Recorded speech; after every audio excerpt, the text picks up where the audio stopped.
Assalamualaikum warahmatullahi wabarakatuh.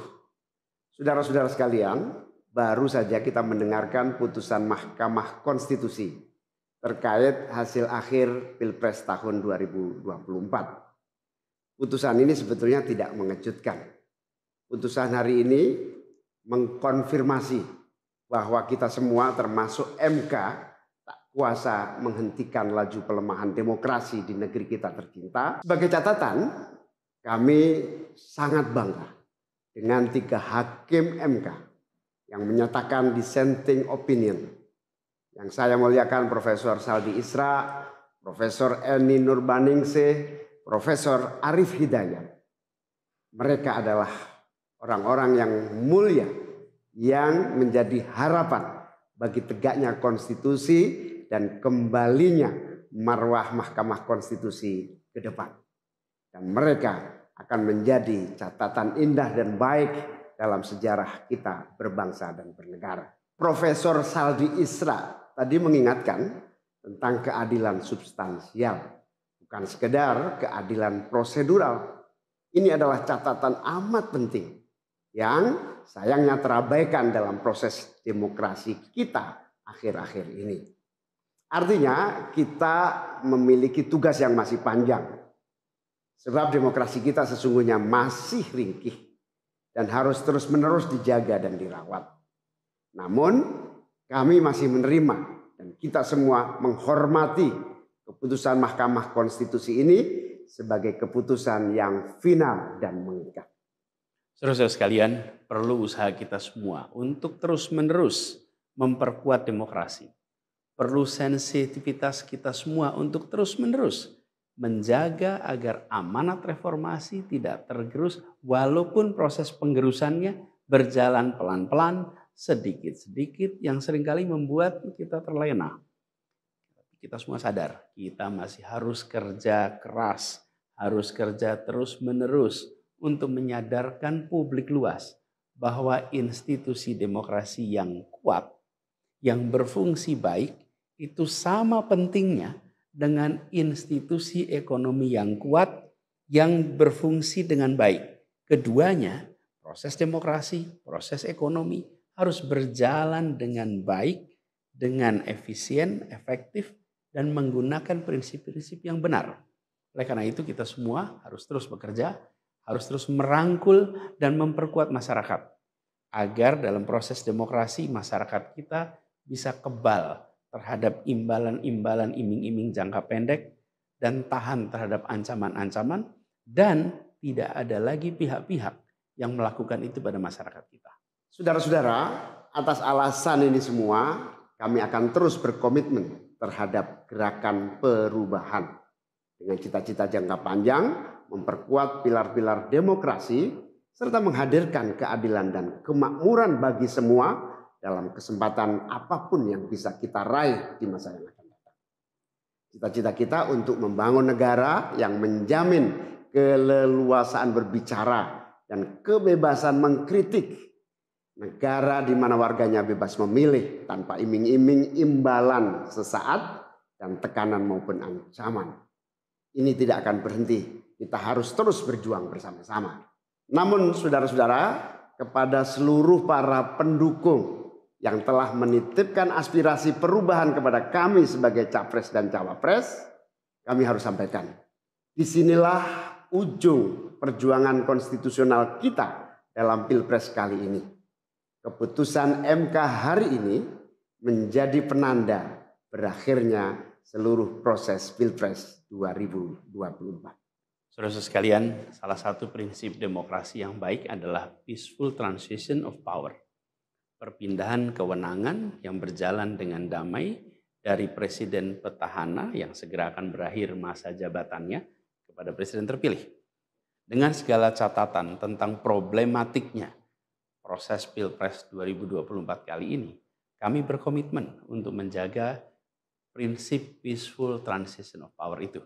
Dan kami memilih untuk menjadi bagian yang terus menjaga, terus membangun mutu demokrasi di Indonesia. Oleh karena itu, pada hari ini kami menyatakan bahwa bagi kami proses Pilpres 2024 telah terlewati seluruh fasenya. kami sampaikan kepada Pak Prabowo dan Pak Gibran, selamat menjalankan amanat konstitusi, selamat bekerja menunaikan harapan rakyat yang kini diembankan di atas pundak bapak-bapak berdua. Saya sempat berkali-kali ditanya pendapat pribadi tentang Pak Prabowo. Dan saya jawab, beliau adalah seorang patriot. Hari ini saya terus mempercayai sebagai seorang patriot. Beliau adalah seorang yang telah mengalami pendidikan modern sejak usia belia dan berasal dari keluarga intelektual yang amat terpandang. Maka Pak Prabowo tentu paham bahwa dalam demokrasi yang baik, menerima keberadaan oposisi sebagai partner dalam bernegara, menjaga keseimbangan dan independensi 3 cabang kekuasaan, yaitu eksekutif, legislatif, yudikatif.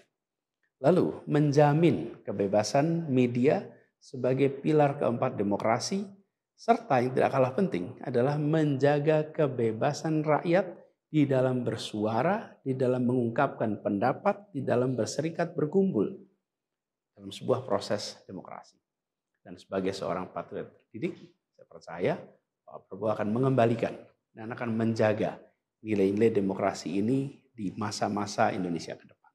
Saudara-saudara sekalian, dalam kesempatan ini izinkan kami menyampaikan rasa terima kasih sedalam-dalamnya kepada seluruh pihak yang telah membersamai perjuangan kami.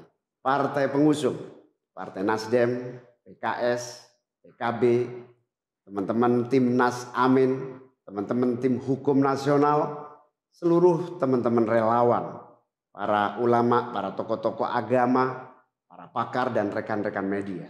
Semua yang telah ikut berjuang bersama-sama mendukung perubahan. Mengorbankan banyak tenaga, pikiran dan harta demi memperjuangkan aspirasi perubahan. Saya ucapkan terima kasih. Juga pada anak-anak muda yang pada Pilpres kali ini memberi warna baru, membawa pesan optimisme, pesan kreativitas, pesan inovasi, pesan kebaruan. Terima kasih telah menjadikan Pilpres kali ini Pilpres yang menyenangkan, mencerahkan. Yang tidak kalah penting adalah mencerdaskan. Kampanye yang membuat kita mendapatkan perspektif baru tentang apa arah Indonesia ke depan. Dan itu kami berpesan kepada semua, melihat proses yang terjadi. Proses politik sering nampak kotor dan berujung pada kecewaan. Tapi jangan sampai itu semua membuat kita berputus asa pada proses politik. Begitu banyak cita-cita besar yang dapat diperjuangkan melalui jalan politik. Bila saat ini kondisinya masih begitu mengecewakan, justru ini adalah tanda, ini adalah pengingat bahwa perlu semakin banyak dari kita semua yang mau berjuang di jalan politik.